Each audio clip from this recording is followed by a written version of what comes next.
हृदय शुद्ध उसका होगा जिसके हृदय में कोई अहंकार नहीं होगा, कोई लोभ लालच नहीं होगा, कोई काम क्रोध नहीं होगा। आज क्यों कोई दिल से दिल की बात नहीं सुनता? इसीलिए नहीं सुनता क्योंकि दिल थका पड़ा है। दिल के ऊपर अनेकों परतें, अनेकों परतें हमारे अहंकार की, हमारी ईगो की। मेरे पास एक व्यक्ति आया, वो कहने लगा मैंने अपने बेटे को फॉरेन लैंग्वेज सिखानी है, विदेशी भाषा सिखानी है। मैंने कहा कौन सी विदेशी भाषा सिखाना चाहते हो? कहता जो विदेशी से विदेशी हो। यानी उसने मेरे को कोई फ्रांस, फ्रेंच, कोई जर्मन, कोई इंग्लिश की बात नहीं की। उसने कहा जो विदेशी से विदेशी हो, यानी अहंकार कि मैं अपने बच्चे को विदेशी से विदेशी भाषा सिखाना चाहता हूं। और जब तक ऐसी चीजें हमारे हृदय में पड़ी रहें तब तक हमें गुरुओं की वाणी समझ में नहीं आ सकती। सबसे पहली चीज, यदि हम किसी भी आध्यात्मिक व्यक्ति को, किसी भी आध्यात्मिक ग्रंथ को समझना चाहते हैं तो अपने हृदय को निर्मल करना पड़ेगा, अपने हृदय को शुद्ध करना पड़ेगा। और हमारा अहंकार यही नहीं खत्म हो जाता। कहते हैं कि एक व्यक्ति का बेटा घर से भाग गया। घर से भागकर कहां जाते हैं? बॉलीवुड।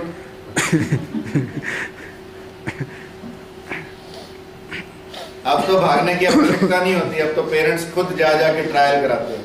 अब जा जाके पेरेंट्स खुद टैलेंट सर्च हंट्स में हिस्सा लेते हैं।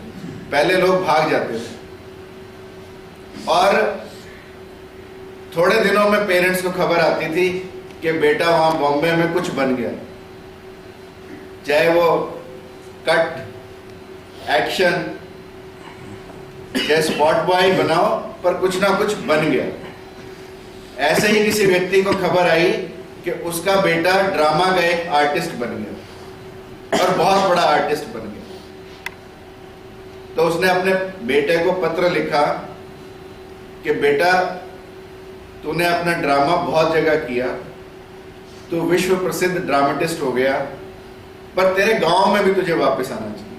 जब हम कुछ ना कुछ बन जाते हैं तो हम वापस अपने गांव, अपने स्कूल, अपने कॉलेज जाते हैं, क्योंकि हमारा अहंकार हमें खींच कर ले जाता है कि लोगों को दिखाना है। मान लो मैं कुछ बड़ा बन जाऊं, जब तक किसी को दिखाऊं ना मैं बड़ा हूं, तो बड़ा होने का मतलब ही नहीं रह जाता।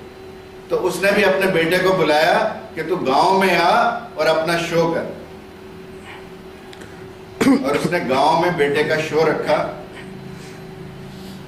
और लोगों को फ्री बुलाया। सारी टिकटें, ड्रामा का खर्चा खुद देने के लिए तैयार, और सब रिश्तेदारों को, नातियों को, संबंधियों को उसने बुलाया कि आओ तुम्हें ड्रामा दिखाऊंगा, मेरा बेटा देखो कितना बड़ा आर्टिस्ट बना। सब लोग बैठ गए, ड्रामा शुरू हुआ। पहला सीन गया, पर्दा गिरा, उसके बेटे का कोई। दूसरा सीन, बेटा कहीं नहीं। तीसरा सीन, बेटा कहीं नहीं। चौथा सीन, बेटा कहीं नहीं।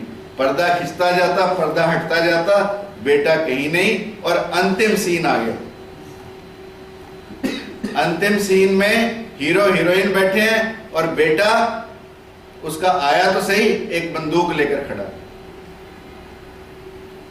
और फिर जब पर्दा वापस खींचने को आया, बेटे ने किया कुछ नहीं, सिर्फ गनमैन की तरह, चौकीदार की तरह एक बंदूक लेकर खड़ा।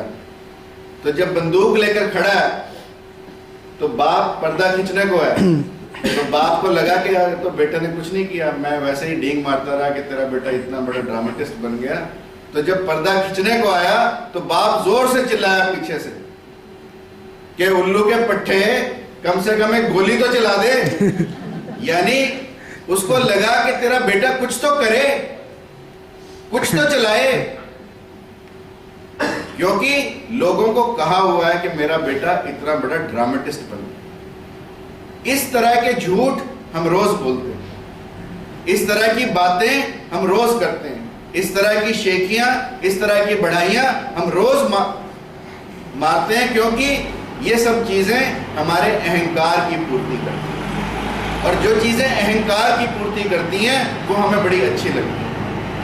और जब तक हमारे हृदय में अहंकार रहेगा तब तक हमारा हृदय शुद्ध नहीं हो सकता, तब तक हमें समझ में नहीं आ सकती कि गुरु गोविंद सिंह जैसे लोगों ने इस देश के लिए, इस धर्म के लिए कितना बड़ा बलिदान किया। अपने पिता की कुर्बानी की, अपने चारों बेटों को कुर्बान किया, और फिर कहा 4 मुए तो क्या हुआ, जीवित कई हजार। ये वह व्यक्ति कर सकते हैं जिन्होंने अपना सब कुछ अपने देश के लिए, अपने राष्ट्र के लिए, अपने समाज के लिए और अपने धर्म के लिए अर्पित कर दिए हो। अन्यथा कोई व्यक्ति इतनी बड़ी शहादत की बात भी नहीं सोच सकता। ऐसे गुरु गोविंद सिंह जिन्होंने भारत में खालसा पंथ की स्थापना की, जिसके मायने लोगों ने अलग निकाले।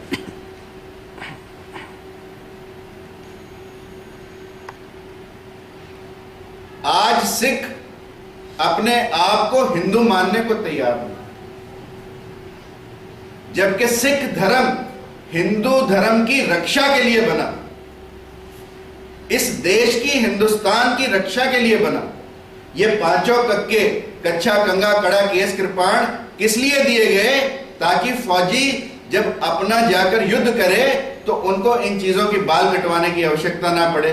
इसलिए केस रखो, वहां पर कुछ मिलेगा नहीं युद्ध के मैदान में, कंगा रखो, कच्छा धो, पाव सुखाओ, कम से कम इजीएस्ट ड्रेस टू वियर। कड़ा और कृपाण, कृपाण जब आपका बाकी सब कुछ गया तो कृपाण और कृपाण भी गई, तो at least you have a kara for your safety and for fighting.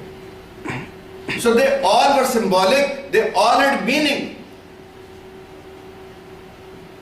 Now we are using them without a meaning.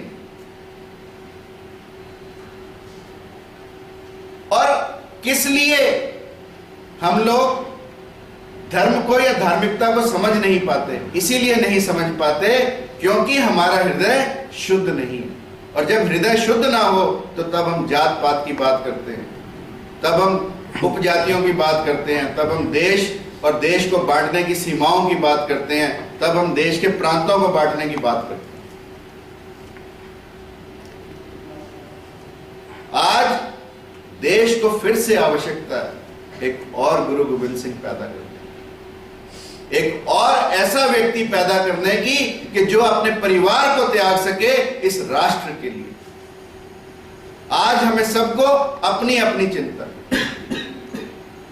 इस अपनी चिंता से हमें निकलना पड़ेगा। और हम अपनी चिंता से ही नहीं निकल पाते। और जब तक व्यक्ति स्वयं तक सिमटा हुआ है तब तक उसके अंदर आत्मक्रांति घटित ही नहीं हो सकती। आत्मक्रांति कब घटित होगी? जब ये सब चीजें जो मैंने कही, अहंकार एंड अदर्स, जब तक हमारे शरीर से निकलेंगी नहीं, हमारे मन से निकलेंगी नहीं, हमारी आत्मा से निकलेंगी नहीं, तब तक हम देश के काम नहीं आ सकते। ऐसा कहते हैं, यानी हम इन चीजों का अगर ढोंग करेंगे तो परमात्मा भी हमारे साथ ढोंग करेगा। तो इसलिए ये चीजें सब निकल नहीं सकती ढोंग से। हम चाहे उनको कितना ही ढकने की, कितना ही जब हमारी किसी से लड़ाई हो स्माइल देने की कोशिश करें, पता लग जाता है अंदर से आदमी लड़ा हुआ। इसलिए कृत्रिम चीजों की, झूठी चीजों की कभी कोई आवश्यकता नहीं पड़ती यदि आपके अंदर सच्चाई है, यदि आपका हृदय शुद्ध है, यदि आपका हृदय निर्मल है। इसलिए अपने हृदय को निर्मल बनाना सबसे पहली प्रायोरिटी है बिफोर वी अंडरस्टैंड एनी धर्म और एनी गुरु।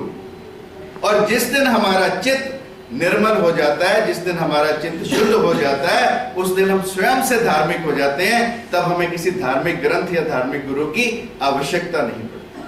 इसलिए आवश्यकता है अपने रोजमर्रा के जीवन को, अपने रोजमर्रा की आदतों को बदलने की। तब दिल से दिल की बात सुनाई